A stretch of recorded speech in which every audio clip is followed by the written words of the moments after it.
দুবাইয়ে গ্রেফতার সাবেক পুলিশ মহাপরিদর্শক বেনজির আহমেদকে দেশে ফিরিয়ে নিতে বাংলাদেশকে আনুষ্ঠানিক আবেদন পাঠানোর আহ্বান জানিয়েছে সংযুক্ত আরব আমিরাত।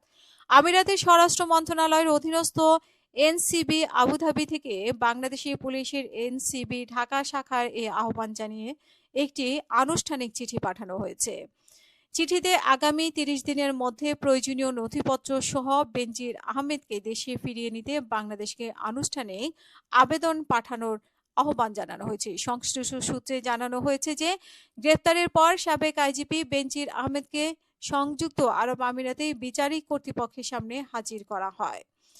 তবে চিঠিতে আরও লেখা আছে যে বাংলাদেশের দুর্নীতি দমন কমিশন মামলার ভিত্তিতে ইন্টারপোলের রেড নোটিশ অনুযায়ী বেনজির আহমেদকে গ্রেপ্তার করা হয়। দেশের প্রচলিত আইন অনুযায়ী এই গ্রেপ্তারের পর ৩০ দিনের মধ্যে কূটনৈতিক মাধ্যমের সাহায্যে লিখিতভাবে বাংলাদেশ সরকারকে একটি আনুষ্ঠানিক অনুরোধ জমা দিতে হবে, অন্যথায় আইনি জটিলতা তৈরি হবে।